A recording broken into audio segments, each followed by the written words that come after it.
هل ممكن يبقى في منتج جديد نزل السوبر ماركت وادخل الاقيه قدامي كده وما اشتريهوش عشان اجربه؟ اكيد لا، لازم على طول اجيبه علشان اجربه واجربه عملي معاكم واقول لكم رايي فيه.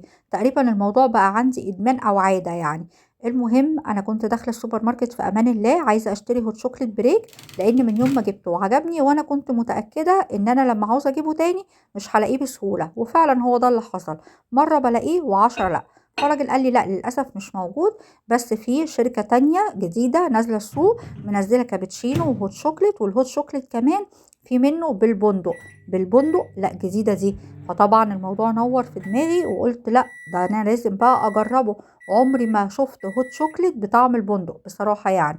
فقلت اجيب كده واحد بس ادوقه واجربه واعمله معاكم واقول لكم دلوقتي حالا رأيي فيه. هو مكتوب عليه ان هو يتعمل بالمية، بس انا طبعا كالعادة بحب اي حاجة باللبن. فسخنت مج اللبن، وهو الباكت على قد المج، اسمه يوني كافيه. وجبت طبعا اللي بطعم البندق وهو الباكت على قد المج. فانا دلوقتي هحط الباكت في المج واقلبه كويس جدا، ومش هحط سكر خالص لان انا مش عارفه هل هيحتاج سكر ولا لا. بس يعني بعد ما حطيته في اللبن ودوبته لقيته بيدوب بسهوله جدا. دقته لقيته مش محتاج سكر، هو فيه السكر بتاعه. بس هل يا ترى حلو ولا لا؟ هو ده بقى اللي هتعرفوه دلوقتي حالا.